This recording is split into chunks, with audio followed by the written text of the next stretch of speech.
Boa noite a todos. Vamos iniciar a nossa live de hoje, elevando o nosso pensamento ao Pai Maior e pedindo a sua proteção.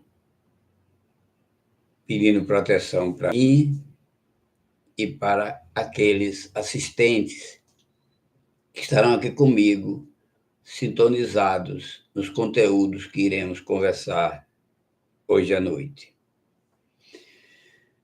O tema de hoje, eu vou falar sobre mediunidade. Mas para deixar bem claro que quem quer ser médium precisa conhecer a doutrina espírita, eu vou começar aqui com algumas referências sobre leituras. No século XX, no final do século XX, fizeram uma pesquisa, uma eleição, para identificar as 10 maiores obras do século XX, porque, na verdade, o século XXI tem boas obras já, mas a grande informação que vem para o aprendizado espírita, ela vem do século XX. E fizeram essa eleição para descobrir quais eram os melhores livros, as melhores obras escritas até o momento. E todas elas são realmente, que foram eleitas, são do século XX. Foram 10 obras que foram escolhidas, eleitas. Das 10 obras, 9 são brasileiras, de autores brasileiros, e uma de um autor francês. Eu vou dizer quais são, inicialmente, a dos brasileiros, e finalizo com qual é a obra do autor francês e qual é o autor francês que foi eleito como vier. Entendeu? As 7 obras do Chico Xavier são: a primeira é Parnásio de Além-Túmulo, que acho que é a primeira obra que Chico escreveu. Depois vem 2 romances de Emmanuel, Há 2000 anos e Paulo e Estevão. Depois vem obras escritas por A Caminho da Luz, não, Nosso Lar e Missionários da Luz, que é de André Luiz. Depois vem A Caminho da Luz, que é a 6ª obra de Chico. A Caminho da Luz é de Emmanuel. E Evolução em 2 Mundos, fechando as 7 obras de Chico Xavier, que foram as principais obras eleitas como as melhores obras. Por que eu estou dizendo isso? Porque o estudo hoje vai ser feito para quem quer conhecer o caminho de se tornar médium, de trabalhar numa casa espírita e ser um médium. E a preparação passa por isso. Passa primeiro pelas obras de Kardec, o Pentateuco Espírita, que é o Livro dos Espíritos, o Evangelho segundo o Espiritismo, o Livro dos Médiuns, a Gênese, Céu e Inferno.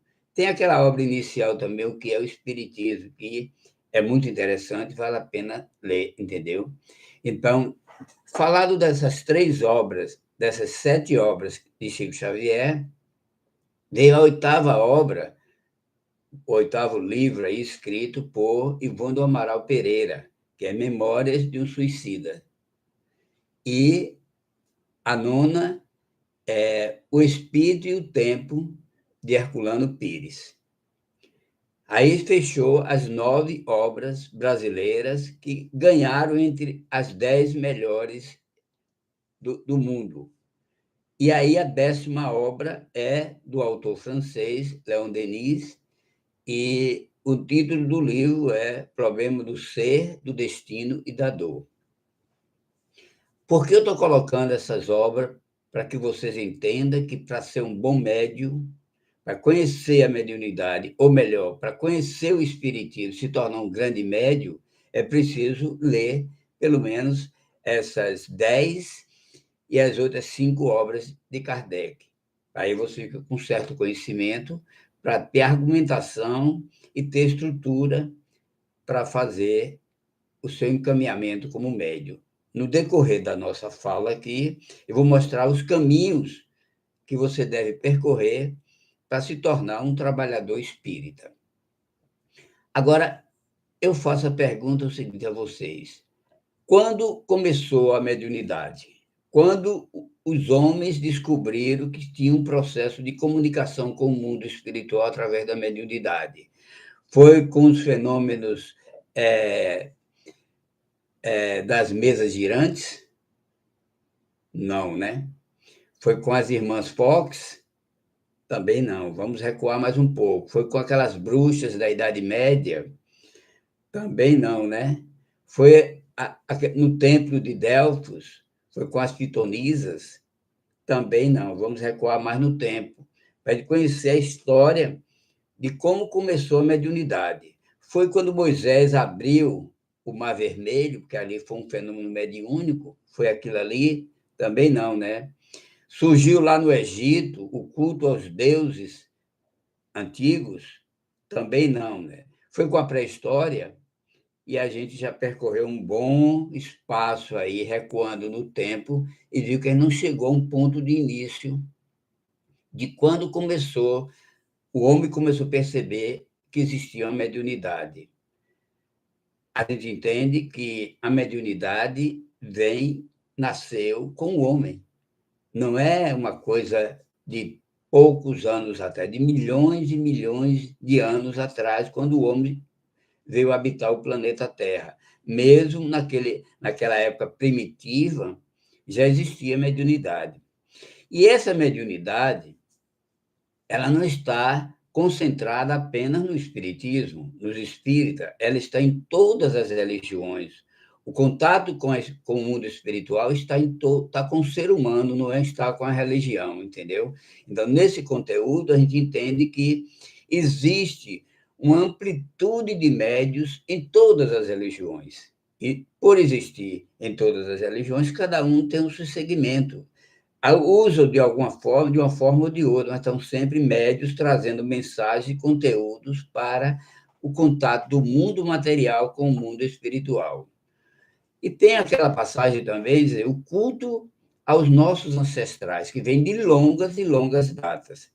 E é um hábito que se criou na humanidade, em todas as religiões, se faz o culto aos ancestrais, homenagem aos espíritos.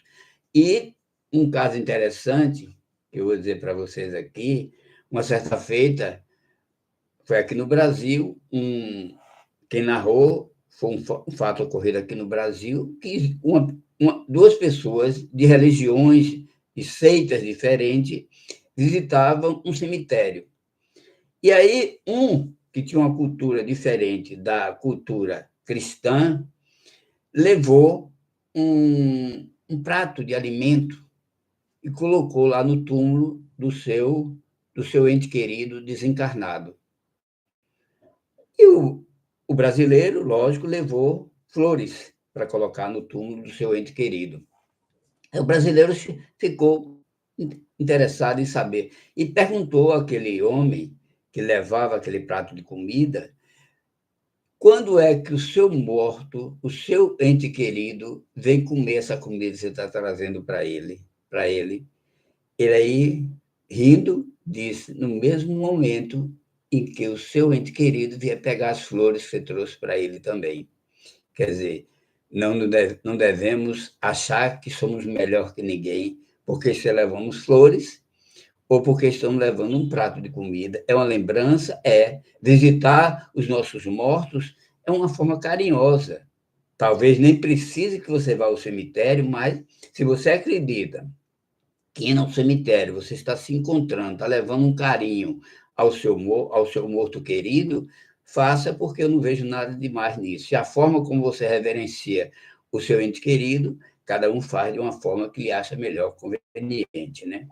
Mas o interessante, que a gente vai colocar aqui agora, é entender que a mediunidade, ela realmente entrou em sintonia de muita aplicabilidade no mundo com o século XIX, 1857, mais ou menos, quando Kardec lançou o primeiro livro espírita, depois lançou o livro dos médios, e aí fez o Pentateuco Espírita, fazendo com que nós passássemos a conhecer o mundo espiritual e tivesse uma necessidade muito grande de fazer essa conexão através da mediunidade, entendeu? Porque a gente sabe que nós estamos em comunhão com os espíritos a todo instante. Eles estão aqui, ao nosso lado. E quem ainda não acredita nisso, deveria acreditar, porque a obra de Kardec, ela teve uma missão fundamental. Ela veio trazer grandes mudanças na nossa fé, forma de ter fé. Por exemplo, a nossa fé, ela era uma fé em respeito e medo, era sustentada no medo. Eu me lembro mesmo, eu era católico, não estou criticando o catolicismo, eu respeito muito os católicos, mas eu ia para a igreja com medo de não ir para o inferno. E hoje eu sei que o inferno não existe mais. O espiritismo acabou com o inferno. Lógico, se você é uma pessoa negativa, uma pessoa de má conduta, quando você morrer, você vai para um lugar ruim, mas não é um inferno, é um lugar ruim temporariamente. Não é aquele inferno definitivo que você se apartava dos seus e definitivamente. Na verdade, isso não existe. Não existe. O, o, o Espiritismo trouxe essa grande virtude, acabou com o inferno. E outra coisa, acabou também com a morte. O Espiritismo matou a morte. Então, nesse contexto, a mediunidade vem nos trazer conteúdos de grande beleza, de grande evolução espiritual. Você vive hoje em harmonia, tem a sua religião sem medo.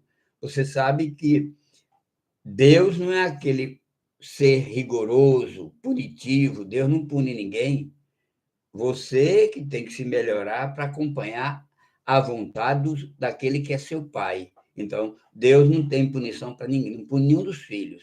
Todos os castigos que nós vivenciamos aqui são coisas que a gente se projeta para o nosso crescimento espiritual. Não é a determinação de Deus. Você está sofrendo, não foi Deus que colocou aquele sofrimento na sua vida. Então, tem que entender a coisa dessa forma.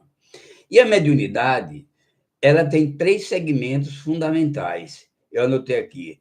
Ela tem um grau de mediunidade, ela tem um tipo de mediunidade e tem uma localização dos médios. A localização, começando pela localização, os médios estão espalhados em todo o universo, não só na Terra.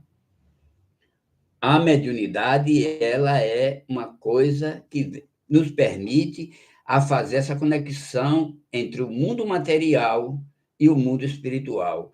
Até mesmo Jesus se considerava médio de Deus. E nós somos médios do Cristo, entendeu? Nessa sintonia, a gente tem que pensar que a mediunidade é um fator de muita grandeza. O segundo item é o grau de mediunidade que muitas vezes nós temos. Cada um tem um grau de mediunidade. Um tem uma sensibilidade, o outro tem algum tipo de mediunidade diferenciada, mas os tipos de mediunidades são outros, como dizer, a, a mediunidade de incorporação, a mediunidade de psicofonia, a psicografia, a vidência, são vários os tipos de mediunidade. A maioria das pessoas são sensitivas, recebe alguns avisos, aquele arrepio, aquela sintonia, tem muita conexão na hora dos sonhos, no sono, mas, na verdade, todos nós, em algum nível, temos mediunidade. Então, por isso que a palestra de hoje, a live de hoje, ela vai tratar dos fenômenos espirituais. E, dentro desses fenômenos, existem algumas mistificações, mas o mais consistente mesmo é você ter um fenômeno anímico que não é mediúnico, e ter o fenômeno dentro de uma reunião mediúnica, você pode ter duas espécies de atividades. Tem as mistificações, que não vale a pena nem comentar, deve ser orientada aquela pessoa que está mistificando na reunião mediúnica, você tem que orientar para sair desse contexto, porque é um processo que não vale a pena. Tem as incorporações, que não é incorporação anímicas, quando você realmente está fazendo um trabalho com o seu próprio espírito. Aí perguntaram uma certa feita a mim, se não tem espírito ali e a pessoa está como se tivesse incorporada, deve-se dar andamento àquele trabalho? Sim, porque aquela mensagem que aquele espírito está trazendo é a mensagem do próprio espírito, é dele mesmo. Vou falar aqui na frente sobre isso. Deve ser cuidado. Agora, é difícil você saber de início se é uma incorporação ou se é uma interferência do próprio espírito, está precisando, às vezes ele recua uma vida passada e traz o conteúdo de um sofrimento que ele está vivendo numa vida passada. É por isso que ele não vai deixar de ser atendido, por ser uma situação anímica, você não vai deixar de ser atendido? Claro que não, né? E tem a situação mediúnica. Eu vou trazer aqui alguns fenômenos mediúnicos, anímicos, inicialmente, e depois eu trago os fenômenos mediúnicos. A dupla vista é um fenômeno anímico. O que é a dupla vista? É um momento onde você está vivendo uma consciência de um fato que está ocorrendo em outro lugar. Tem uma história de Friedenberg que ele conta que ele estava num grupo de amigos, eu acho que ele estava na Espanha. Ele conta que estava ocorrendo um incêndio na França, e ele via que estava incendiando uma rua na França. E ele comentou com os amigos ali, e ele disse, mas eu tenho uma loja aí, nessa rua aí na França, e aí, como é que está a minha loja? Aí, não chegou na sua loja ainda. Ele tinha plena consciência que ele estava entre os amigos, mas ele estava presenciando aquele incêndio na França. E até que tudo que ele descreveu, quando o amigo dele chegou e viajou, foi visitar a loja dele que tinha incendiado, que não tinha incendiado, ele constatou que o incêndio parou 2 ou 3 lojas antes da dele, conforme a pessoa que estava com ele, que tinha dupla vista, que descreveu aquilo com muita propriedade, né? Tem o sonambulismo, é outro segmento, outro fenômeno anímico. O sonambulismo, ele pode ser anímico e pode ser também mediúnico. Não dá para você diferenciar muito quem não tem muita experiência. Com o tempo, você vai perceber se aquilo ali é um fenômeno anímico ou se é um fenômeno mediúnico. Qual a diferença do sonambulismo, entre o sonambulismo e a dupla vista? Porque a dupla vista, você fica consciente, e no sonambulismo, você fica no torpor, você apaga, e você não tem consciência de tudo que está acontecendo. Você descreve o fato sem uma consciência plena. Tem o terceiro fenômeno anímico, que é a bicorporeidade. A bicorporeidade, a gente vê falar muito de alguns trabalhadores, tipo Santo Agostinho, tinha esse tipo de fenômeno anímico, tanto que comenta-se que ele estava em Portugal, saiu aqui, deixa eu ver aqui, em Portugal, dando aula numa faculdade, e o pai dele está sendo julgado, acho que na Alemanha. E aí ele pediu licença, deu aquela paradazinha e foi lá no tribunal, na Alemanha, e defendeu o pai, porque só ele sabia a motivação que o pai dele estava sendo julgado, que não era verdade, que tinha um engano muito grande aí. Ele foi lá e defendeu o pai, e o pai realmente não foi condenado. Santo Agostinho, tem um grande brasileiro aí, Eurípides Barçanufo, que ele tinha uma mediunidade, bicorporidade incrível. Ele estava dando aula, estava fazendo qualquer coisa na loja dele, na farmácia que ele tinha, e ele era chamado, ele não ia lá. fazer um parto, fazer um atendimento, dar um socorro, ele ia lá através do fenômeno da bicorporidade. Então, você vê, são fenômenos muito raros, mas que existem plenamente. A hipnose. A hipnose ela realmente é um tipo de fenômeno anímico que domina mais as pessoas sugestionáveis. Não tem a pessoa que faz hipnotismo, ela não tem um comando para conseguir atingir a todas as pessoas. Vamos dar um exemplo aqui. Aquelas pessoas que fazem o trabalho de palco, chega lá, eu já vi um caso meio desse tipo, eles mandam ligar uma mão na outra. E aí ele faz aquela sintonia e manda que as pessoas soltem. Aí 80 ou 90% das pessoas conseguem soltar as mãos. Tem 2 ou 3 ou 4 que não conseguem soltar. E aí são pessoas sugestionáveis. E ele aí, venha para cá que eu faço você soltar suas mãos. Quer dizer, é um comando que a pessoa tem mental, é um animismo mental. Tem um outro segmento aqui, que seria o quinto, a psicometria. O que é a psicometria? A psicometria é aquele tipo de animismo que você consegue descobrir fatos da história de determinadas pessoas através de um objeto. Mas não é um objeto que você chega no camelô, compra um chaveiro e traz a ele vai fazer a psicometria daquele chaveiro, não vai descobrir nada.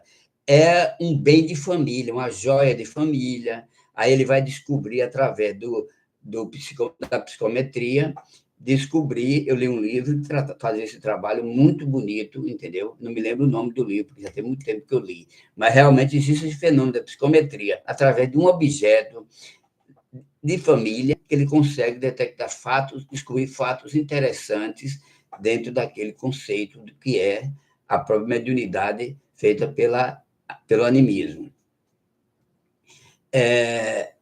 A transfiguração. A transfiguração, a gente tem exemplo de Jesus, quando ele foi lá com Pedro, Tiago, e foi naquele monte e apareceu, houve a transfiguração de Elias e Moisés, quer dizer, é um fenômeno muito raro, entendeu?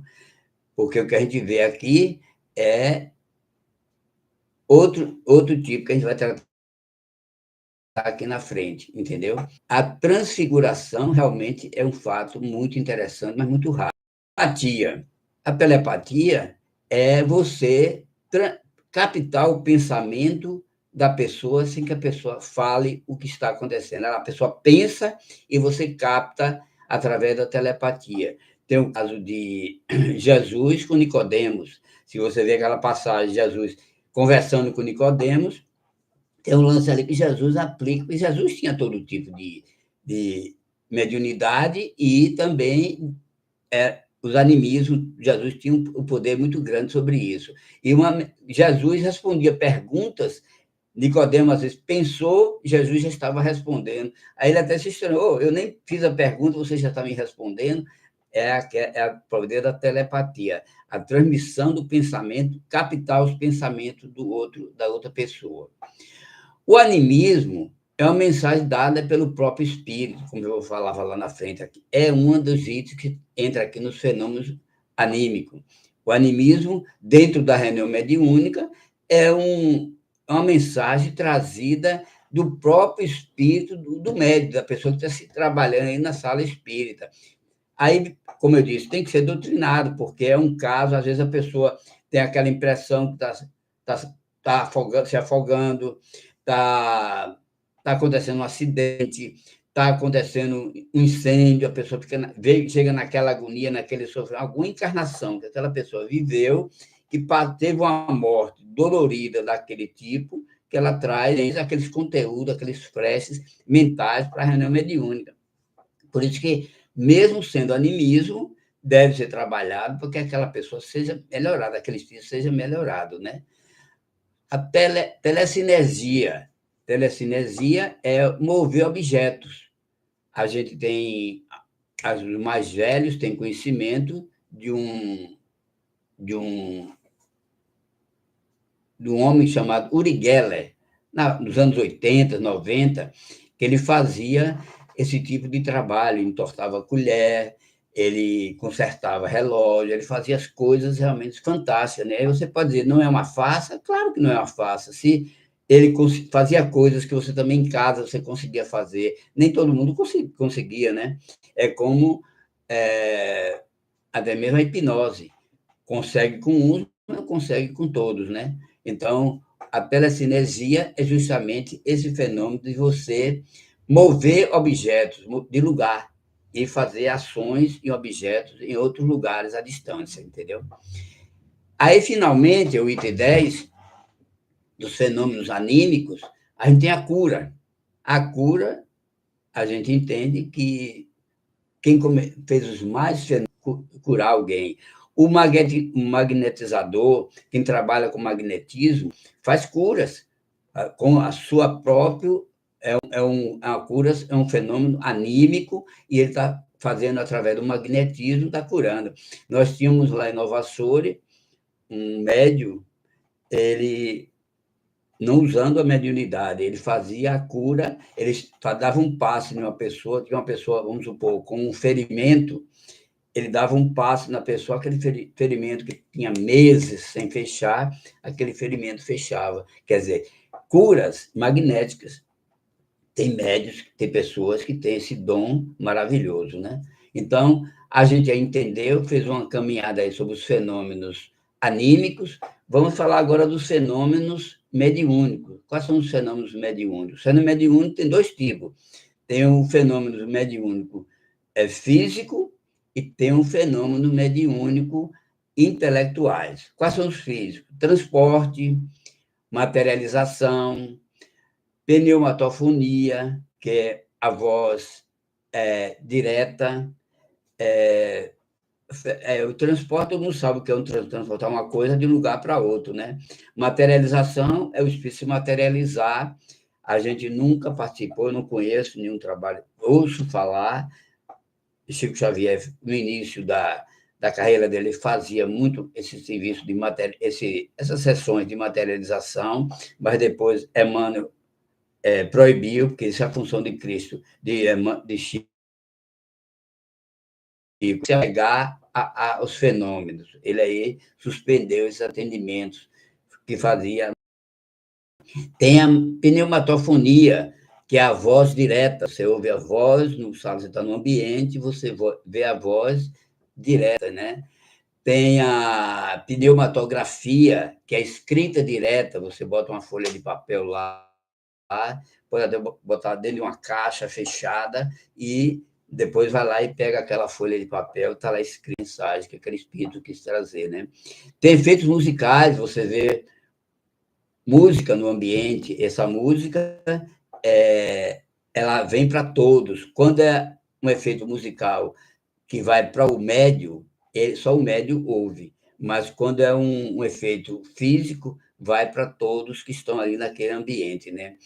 Tem um efeito olfativo, que tem muita gente que consegue perceber cheiro de rosas no ambiente, você está cheiro de rosas, cheiro de algumas coisas podres, muitas vezes você está visitando alguém e sente aquele cheiro no ambiente, aquela coisa podre, né?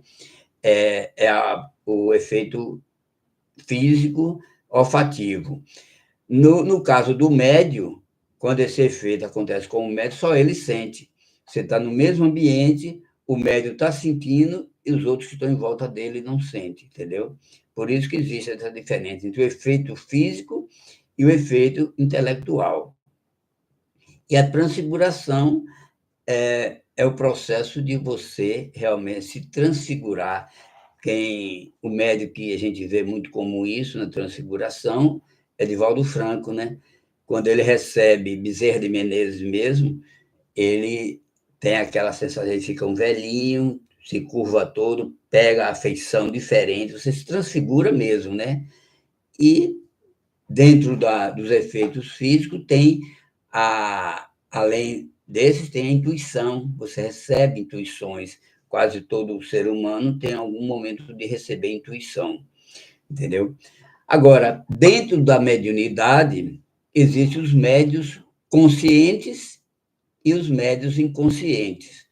Eu vou falar aqui sobre as vantagens e desvantagens de todos os dois. Qual é as vantagens do médio consciente?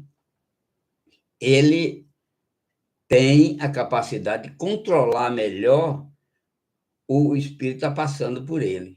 Ele está ali, vigilante, o que não acontece com o médio inconsciente.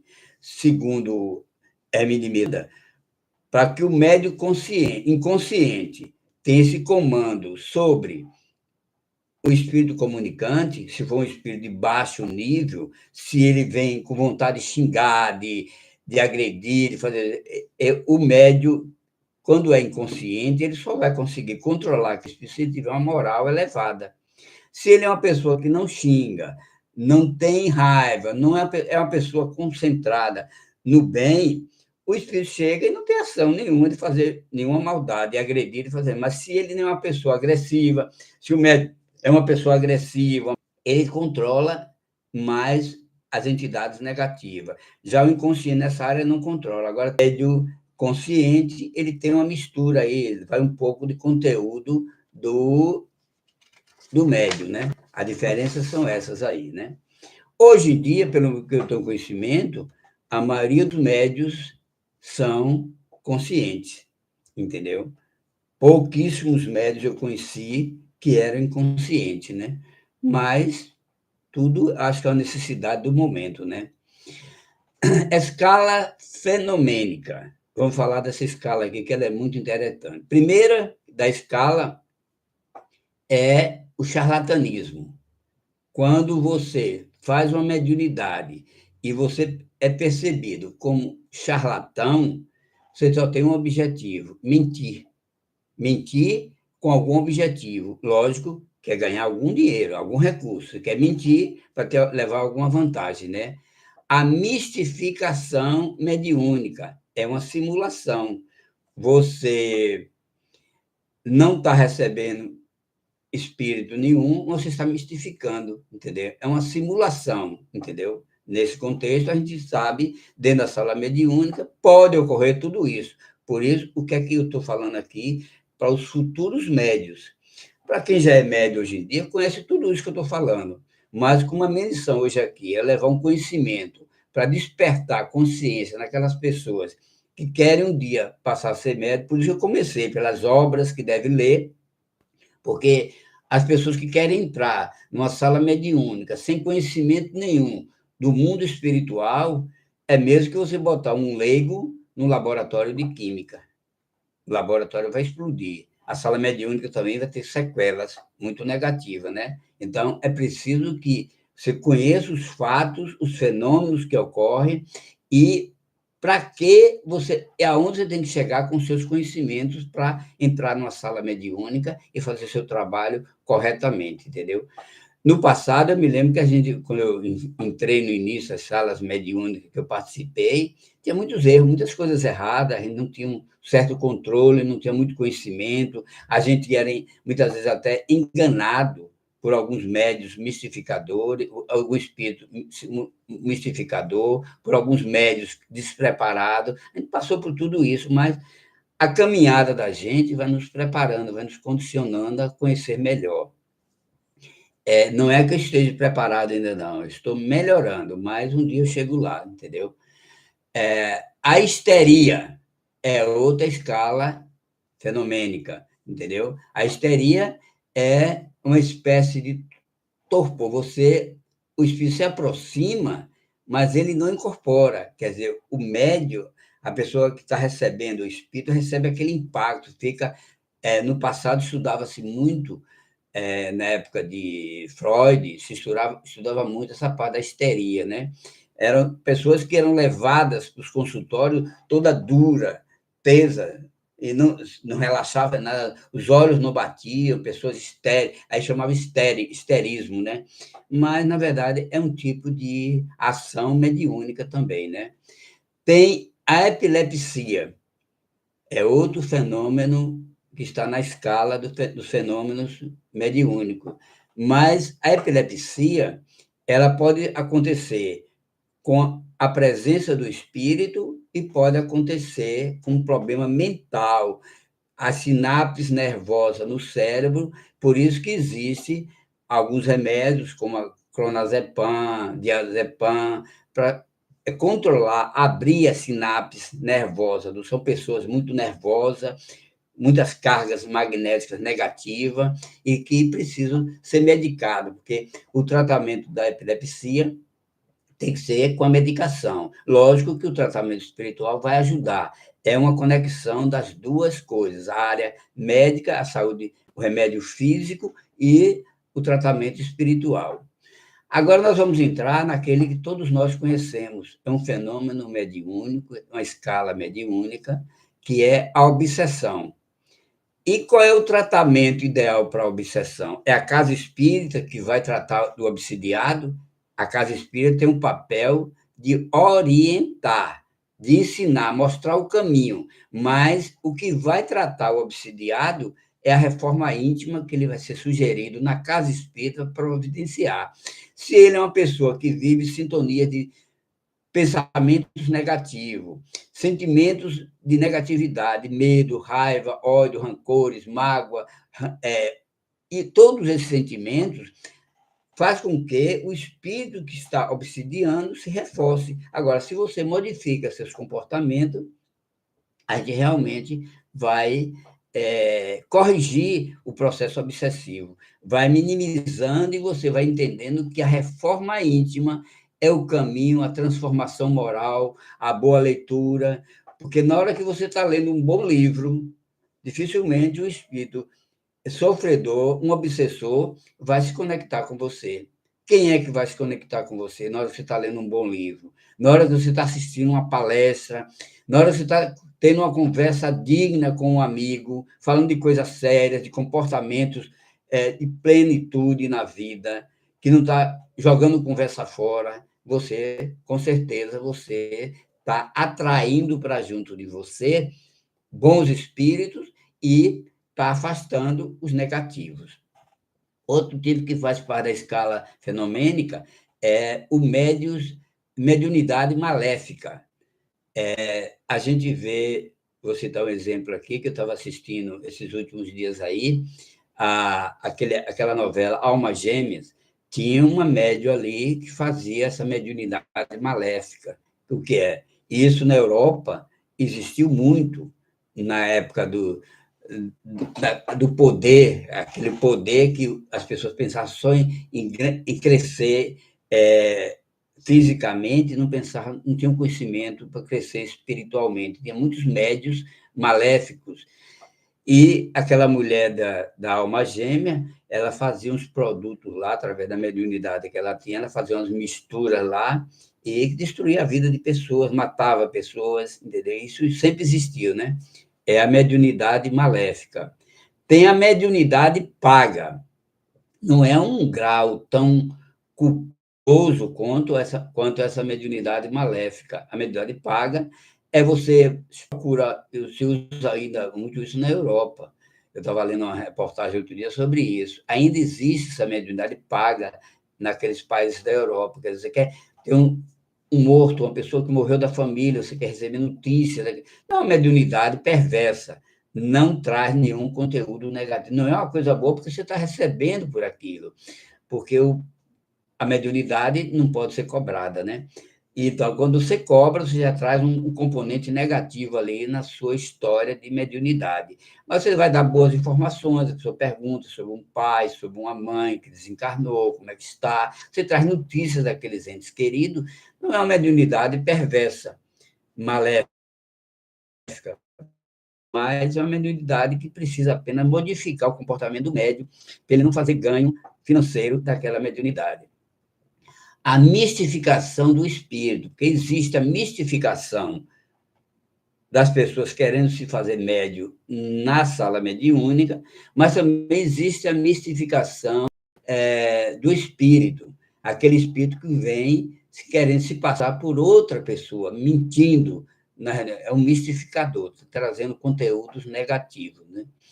Tem também a mediunidade por curiosidade. Essa eu me lembro com a certa feita, eu estava em Nova Açores, eu e Miriam, Aí foram chamar a gente lá que... Aquela brincadeira do copo. As pessoas costumavam, não sei se fazem mais hoje não, mas antigamente era muito na moda fazer aquela brincadeira do copo, né? E era a mediunidade que você realmente... Curioso, não tinha conhecimento espiritual nenhum, mas a curiosidade levava você a fazer, e o espírito chegava ali, eu me lembro lá em Nova Açores, eu fui chamar certa vez que a casa tinha 3 pessoas, chegamos lá, tinha 3 pessoas incorporadas, entendeu? E tinha uma que estava, a casa era de telhado, tinha um que estava caminhando, andando nos caibros lá em cima. Meu Deus, aí fizemos uma oração lá e afastamos esses espíritos. Mediunidade por curiosidade, não deve ser praticada. É a mesma coisa, como eu disse, entrar no laboratório de química, você vai explodir o laboratório, se você não tem conhecimento de química, né? Mediunidade provacional. É aquela mediunidade que muitas vezes você sente necessidade de ir à casa espírita, porque você está se sentindo, está cumprindo alguma situação de desconforto em sua vida, alguma prova, e você vai procurar a casa espírita, e na casa espírita você vai receber a orientação, como deve proceder, as mudanças que você deve fazer na sua vida, e geralmente você muda, e essa mediunidade, ela pega outro rumo, em vez de lhe causar sofrimento, lhe causar dor, a mediunidade vai ajudar outras pessoas, você vai usar o poder da sua mediunidade para ajudar outras pessoas, entendeu? Tem aquela mediunidade também por cartas consoladoras. Quem fazia muito isso era Chico Xavier. Chico Xavier tinha uma sessão, tinha até um livro, aquelas cartas que ele, confortadora daquelas almas. Tem alguns médios, além de Chico Xavier, que fazem, mas não é muito divulgado, entendeu? Tem a mediunidade, já estamos na 12 aqui, viu? Tem a mediunidade cirúrgica, uma das pessoas mais conhecidas que fazia cirurgias espirituais era Arigó. Era um médium, realmente fez um trabalho muito bonito, porque ele trabalhava com o Dr. Fritz, então tinha um trabalho de cura muito grande. Agora, nesse trabalho de cura, eu estava lendo um livro que o espírito ele conta que ele tinha esse trabalho de cura. Quando ele chegou no mundo espiritual, ele viu que aquelas pessoas que ele curou estavam todas doentes, porque ele cuidou do corpo, mas não cuidou da alma, entendeu? A cura é com Jesus. Quantas pessoas Jesus curou e as pessoas saíram, estavam curadas, mas por se manter no mesmo erro, nos mesmos vícios, a doença voltou, entendeu? Então, e muitas pessoas chegam no mundo espiritual, muitas vezes até curada, mas não curaram a alma, porque o que é que o Espiritismo ensina? Que o primeiro é você cuidar dos seus procedimentos morais, a sua reforma íntima, para realmente você se libertar dos males que estão internalizados em você, né? E, finalmente, tem 2 casos aqui, que é a mediunidade com Jesus, que essa aí é a que nós devemos praticar.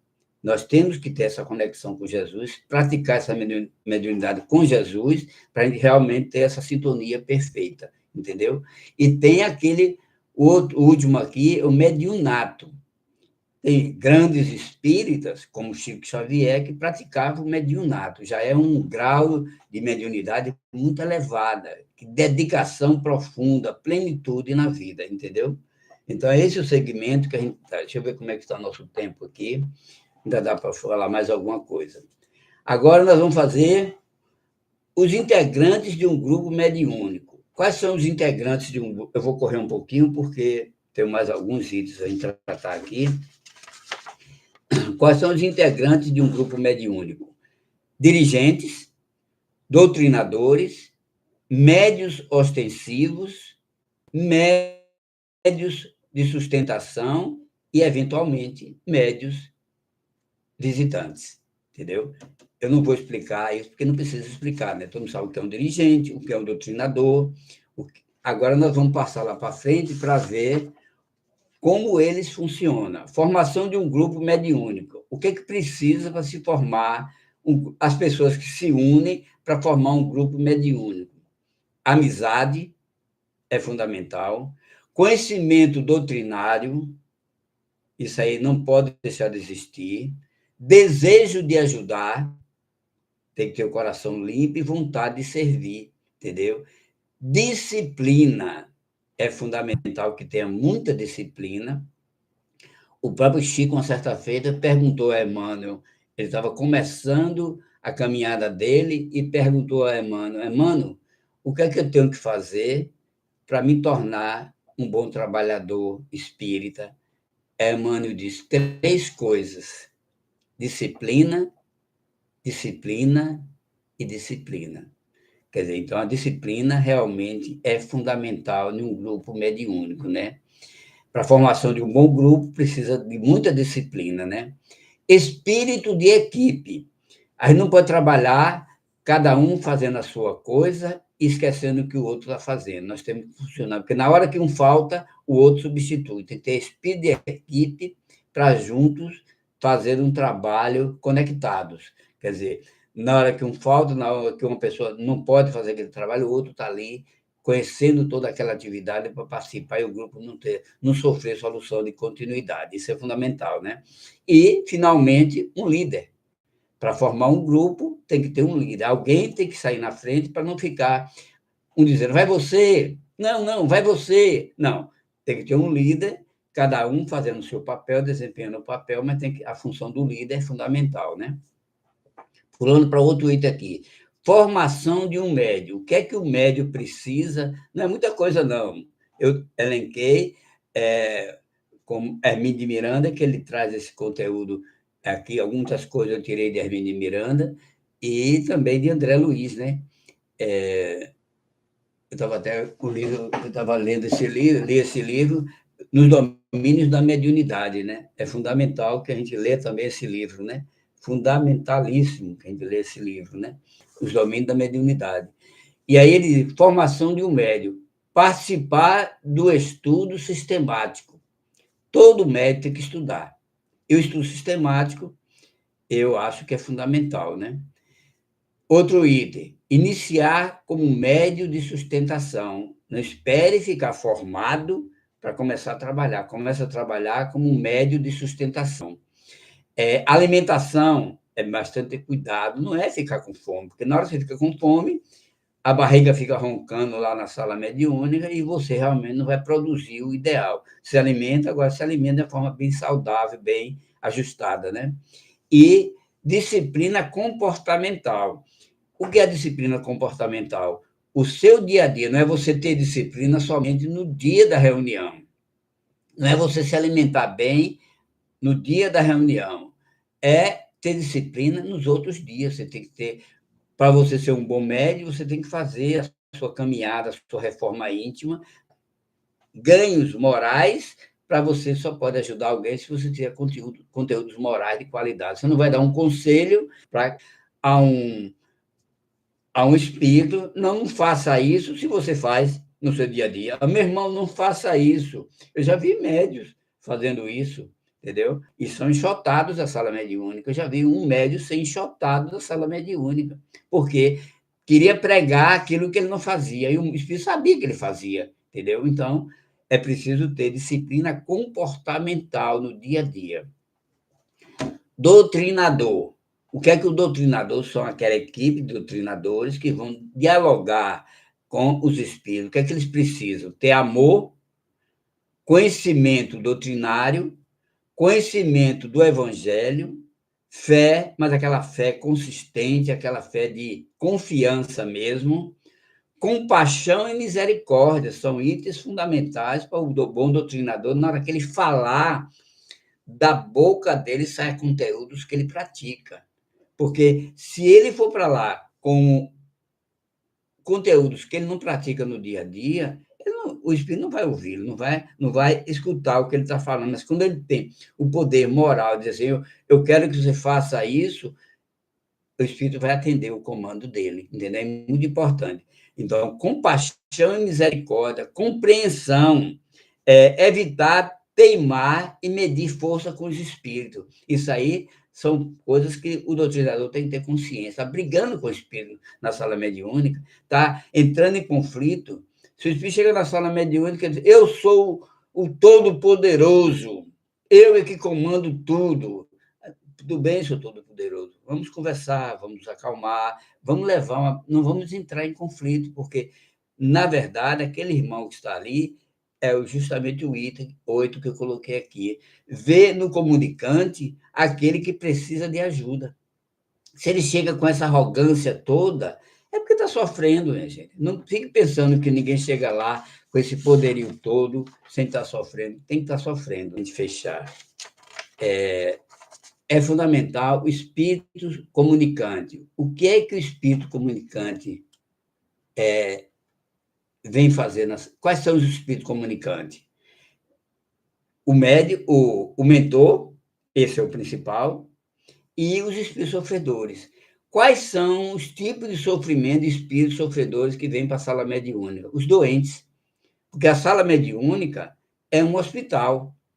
E você está ali como um médico, como um enfermeiro, acolhendo um assistente social, um psicólogo. Você está ali como um profissional de saúde que vai acolher aquele irmão carinhosamente. Então, os doentes é o primeiro. Eu botei 11 itens aqui, mas o primeiro são os doentes. O segundo, essa relação que eu peguei do livro Diálogos com a Sombra, de Herculano Pires, entendeu? Os alienados, pessoas alienadas, pessoas que realmente perderam noção de equilíbrio da vida, chegam lá perdidinhos, precisam de orientação. Vítimas magoadas, chegam lá pessoas muito magoadas por vítima de alguém, entendeu? Muito sofrimento, muita dor. Não é aquela pessoa que chega lá com muito ódio. Ela chega como vítima mesmo, se lamentando, sofrendo, triste, angustiada, e você tem que dar conforto àquelas vítimas, né? Desiludidos. Chegam também na sala mediúnica desiludidos, aqueles que perderam a esperança.